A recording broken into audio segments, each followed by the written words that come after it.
Charles de Gaulle, Napoléon Bonaparte, Esteban Ocon. Oui, Esteban Ocon est devenu le visage de la France maintenant.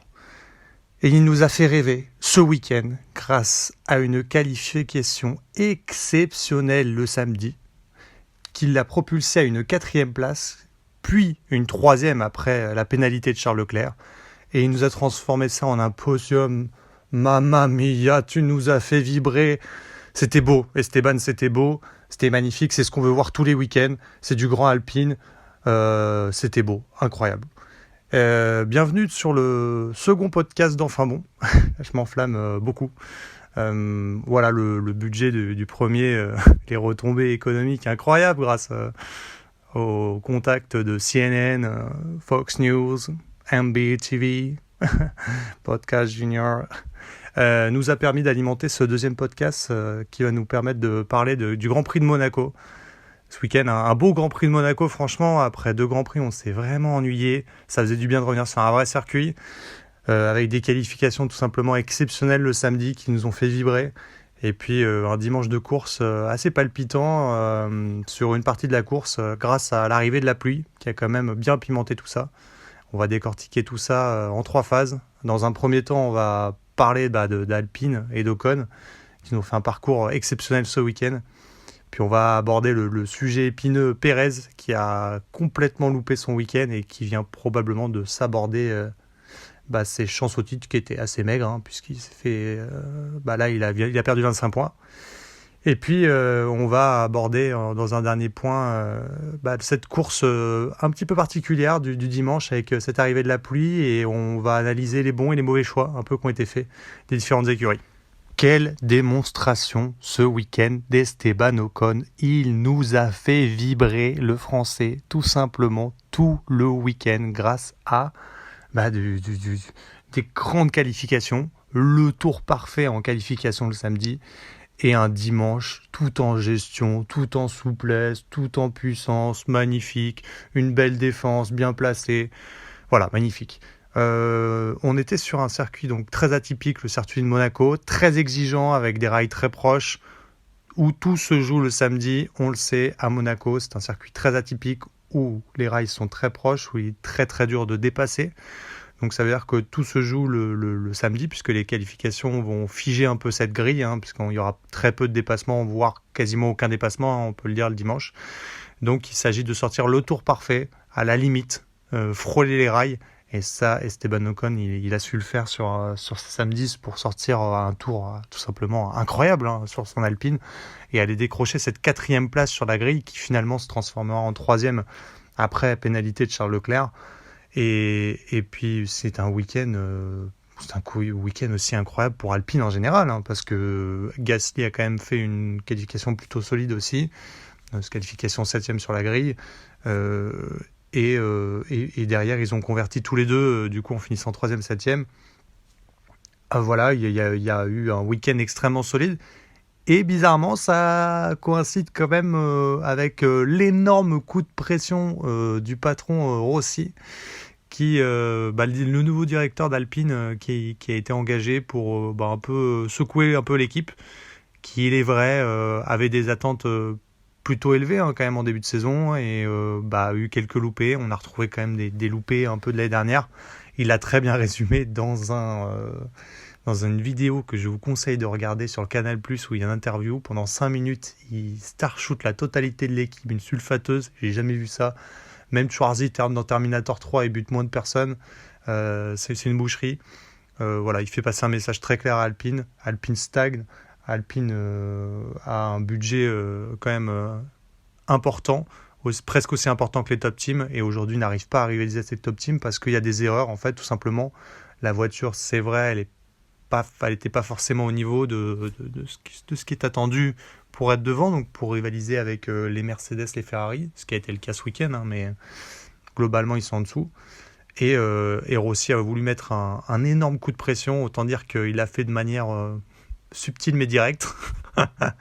c'est un vrai régal. Il a clairement dit qu'il ferait le ménage si des gens n'avaient pas le profil pour pouvoir tout simplement passer au palier au-dessus.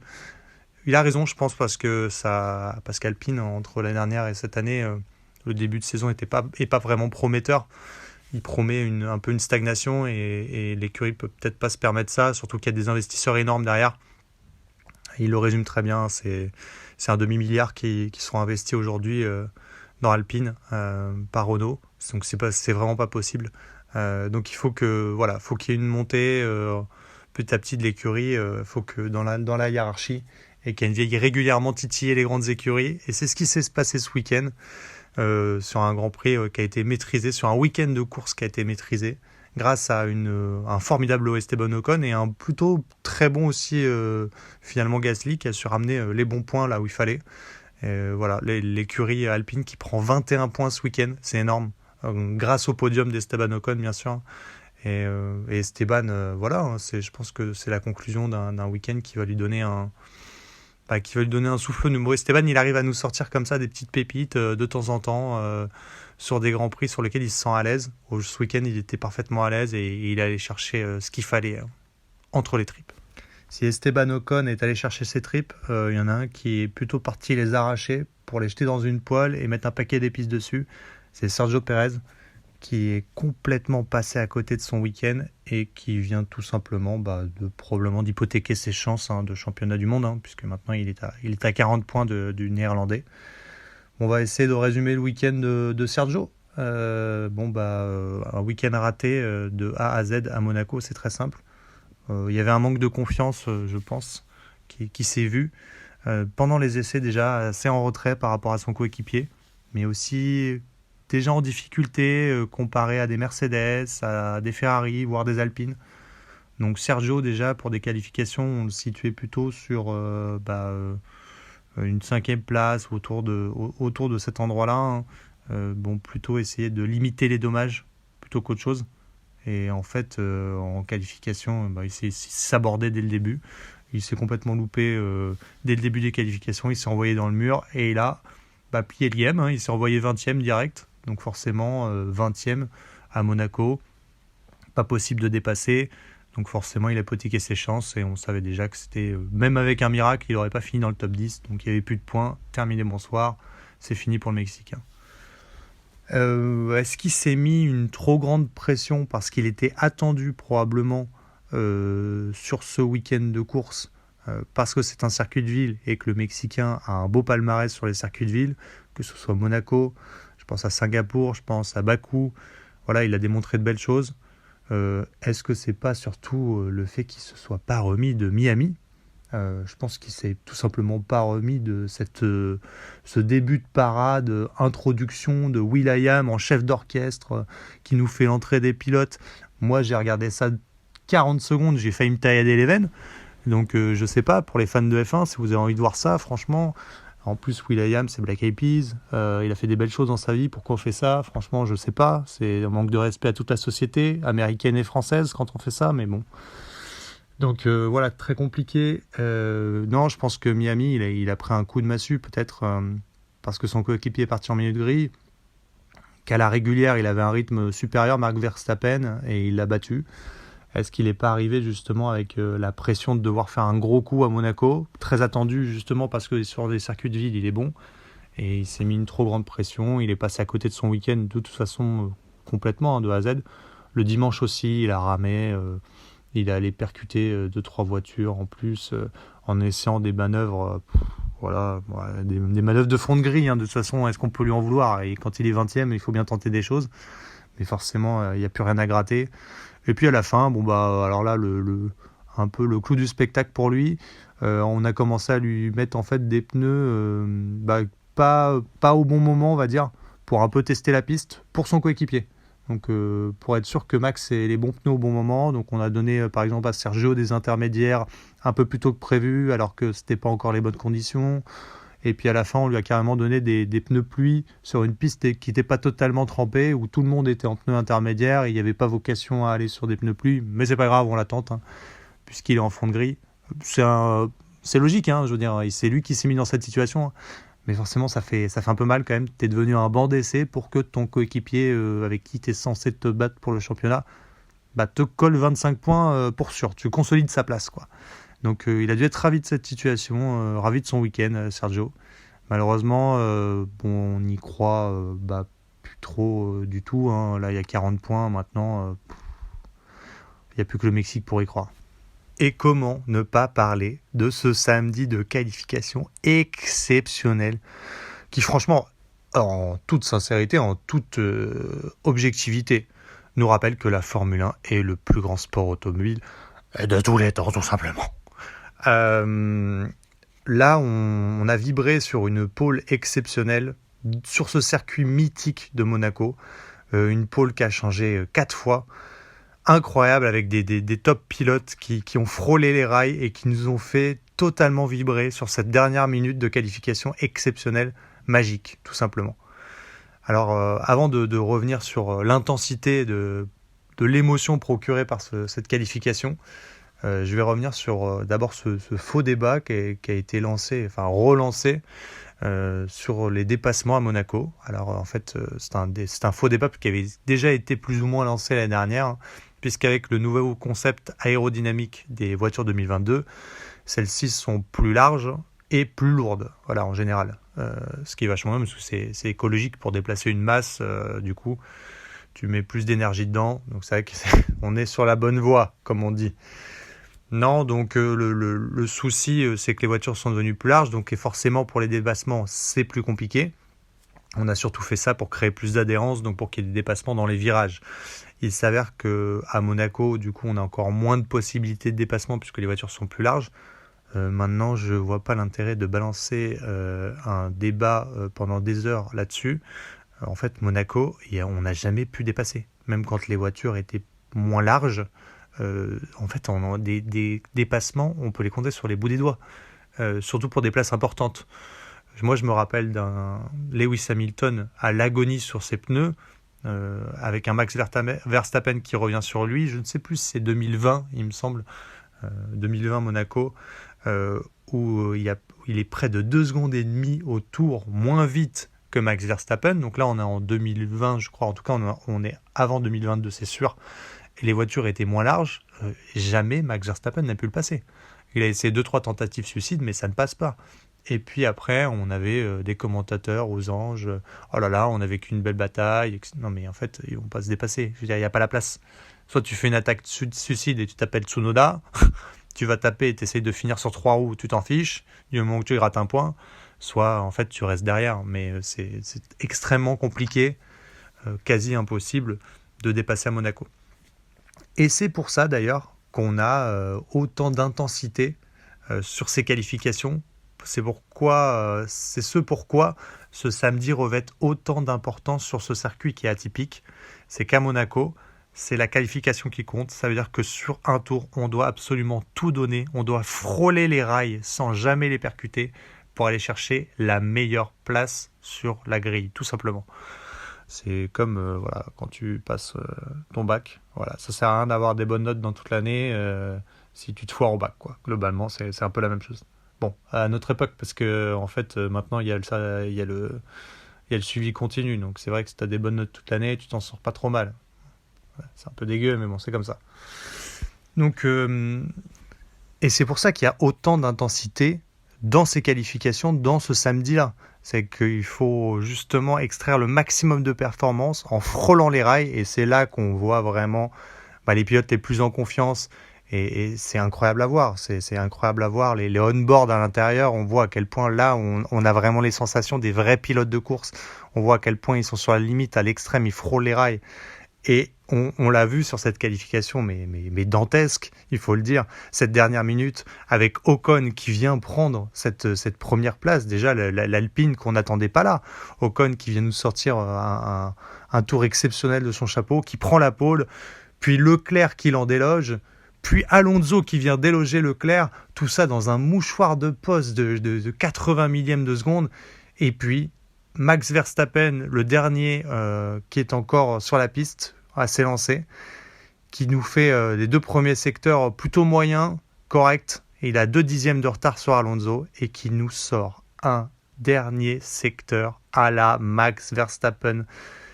Je ne sais pas ce qui est le plus impressionnant en fait. Verstappen dans ce dernier secteur reprend 3 dixièmes à Alonso Et non, en plus, il reprend 3e Alonso. Il vient toucher 2 fois le mur dans le dernier secteur. Une prise de risque complètement folle, hein, parce qu'en fait, Sergio Pérez, il est dernier. Il est dernier. C'est ça qu'on doit voir. C'est que Max Verstappen, lui, il peut aller juste chercher en fait une première, deuxième, troisième, quatrième place. Ça lui fait déjà des points d'avance sur son adversaire direct. Son adversaire direct, c'est pas Alonso, c'est pas Leclerc et c'est encore moins Ocon pour le championnat du monde. Non. Et ça, c'est la marque des champions exceptionnelle, Max. C'est ce qu'on voyait dans Vettel à l'époque. C'est ce qu'on avait vu avec Michael Schumacher. C'est cette prise de risque pour aller chercher cette pole alors qu'il n'en a pas besoin. C'est un peu comme toi, tu fais semblant d'être bourré au volant alors que tu as arrêté un simple contrôle de flic. Et en plus, tu fais un doigt au flic. Tu vois. Ça fait 6 mois sans permis normalement. C'est une prise de risque qui n'est pas forcément très maligne. Mais toi, tu sens que tu as envie de la faire. Tu as envie de te faire un petit kiff. Sinon, tu passes juste devant le contrôle, tu montes tes papiers. Donc forcément, c'est moins amusant. Et ce que nous a montré Max Verstappen en fait, sur ce tour de qualification, c'est qu'il lâchera rien. Et c'est qu'il est là pour faire une démonstration de force. On est obligé de s'incliner. Je pense qu'aujourd'hui, à Monaco, tout le monde aurait aimé voir Alonso en pole position, qui nous a sorti encore un tour exceptionnel, après un week-end exceptionnel lui aussi. Mais au final, Max il touche 1 fois le mur, 2 fois le mur dans le dernier secteur. On est persuadé qu'il a abîmé quelque chose, qu'il a crevé la roue, et pourtant il vient chercher ce petit dixième qui lui permet d'être devant Fernando Alonso sur ce dernier secteur incroyable. Voilà, on a vibré en fait, on a vibré tout simplement sur cette qualification. Si vous ne l'avez pas vue, regardez-la, elle est incroyable. Comme forcément le point culminant du week-end, c'est le samedi de qualification. Le dimanche, on a une course un peu plus monotone, on va dire. Bon, monotone, forcément, parce que les positions sont figées, on l'a dit, c'est compliqué de dépasser à Monaco. Et il y a un train qui va se former derrière Ocon avec son Alpine, qui a été chercher cette magnifique 3e place, mais qui n'a pas le rythme à la régulière pour suivre Alonso ou Verstappen. Derrière lui, il a des pilotes et des écuries qui sont plus rapides à la régulière le dimanche que lui. Sainz, Hamilton, Leclerc, Russell, voilà, les Ferrari, les Mercedes. Et on a un train qui va se former derrière Ocon, donc l'écart va se creuser petit à petit, 10, 15, 20 secondes. C'est un peu frustrant pour nous en tant que spectateurs parce qu'on aimerait voir Sainz se mêler un peu à la bataille pour cette 2e place, 3e, ou essayer de ou voir un petit peu une bataille plus ouverte à ce niveau-là. Et une frustration d'ailleurs qui va être palpable chez Sainz puisqu'il va essayer de faire une autre tentative d'attaque suicidaire sur Ocon, un freinage un peu loupé pour essayer de le doubler à un passage où il part de trop loin, il se loupe et puis il endommage son aileron avant. Heureusement, il s'en sort avec les honneurs puisqu'il va pouvoir continuer la course, mais finalement c'était que le bride d'une grosse frustration qui va ressortir après pour Ferrari, puisque aux 3/4 de la course, on a l'apparition de la pluie qui, nous, en tant que spectateurs, évidemment, nous fait rayonner de soleil. La pluie rayonner, vous avez compris un peu le jeu de mots incroyable. J'y ai passé quand même 3 bonnes heures. Et donc, qui va redistribuer, dynamiter un petit peu ce Grand Prix, redistribuer les cartes en général, parce qu'on a l'ensemble des acteurs qui vont déjà devoir s'adapter à cette nouvelle piste, qui commence à s'humidifier, puis à se tremper. Et on va aller avoir un panel de stratégies intéressantes. On va avoir un passage du pneu sec au pneu intermédiaire. Alors le pneu sec, c'est donc le pneu pour les pistes sèches. Le pneu intermédiaire, c'est pour les pistes un peu humides, mais pas totalement trempées. Et au-dessus, il y a la gamme des pneus pluie complètement trempés. Et ce qui est intéressant, évidemment, dans cette partie de Grand Prix, c'est ces quelques tours où les pilotes sont le plus sollicités. C'est ces tours où la piste est un peu trempée, mais pas suffisamment pour passer en intermédiaire. Et là, c'est quelque chose qui permet à chaque fois d'assister vraiment à une partie la plus intéressante d'un Grand Prix, lorsque la pluie fait son apparition. Parce que les pilotes vont devoir jouer vraiment avec leur voiture, découvrir la zone de freinage qui évolue à chaque tour, et on va avoir des zones de dépassement qui s'élargissent. justement sur un circuit aussi étroit que Monaco, où il est quasiment impossible de passer. Là, on a des ouvertures qui se font parce que l'adhérence n'est plus la même. Et là, on a des artistes, des funambules qui font leur apparition chez les pilotes. Et c'est celui qui ira chercher les petits dixièmes de plus sur sa secteur qui va permettre d'amener en fait le pilote et l'écurie au firmament sous la pluie, quoi. Et donc sur cette phase-là, on a une écurie qui est un peu perdante et une écurie qui est plutôt gagnante. C'est Ferrari, comme d'habitude, qui est perdant. Malheureusement, c'est toujours pareil. Voilà, le Ferrari donc Sainz, qui malheureusement, en fait, va dans cette phase-là tirer tout droit. Sur cette phase un peu où il doit jouer un petit peu avec la piste, l'appréhender et tirer le meilleur de lui-même. Voilà, il va tirer tout droit, se louper. Il va ressortir derrière Leclerc. Et le gros problème, c'est qu'évidemment, les deux pilotes vont devoir rentrer dans le même tour. Parce qu'en fait, on ne peut pas se permettre de faire entrer Leclerc d'abord, puis Sainz après. Si Sainz refait un tour de piste alors que la piste est à moitié trempée et nécessite des intermédiaires et que lui il est en sec, il va perdre 15 à 20 secondes, voire plus. Et en plus de ça, il y a des chances qu'il s'envoie dans le mur ou qu'il endommage sa voiture. Donc ça, c'est pas possible. Donc ils sont obligés de rentrer les deux à la filée. Forcément, ça fait perdre un peu de temps à Sainz. Mais les deux repartent en intermédiaire. Finalement, dans l'affaire, les deux ressortent derrière Hamilton, puisque Mercedes aura fait rentrer Lewis Hamilton un tour avant les Ferrari. Donc déjà, les Ferrari ont loupé le coche là-dessus. Après, l'autre petit bonus de Mercedes, c'est George Russell, qui était resté en piste, c'est vrai, avec sa gomme dure, pendant un certain long relais, en attendant, en croisant les doigts, qu'une safety car ou bien que la pluie fasse son apparition. Eh bien, Dieu lui a rendu, ou plutôt Météo France lui a rendu, puisque la pluie a fait son apparition.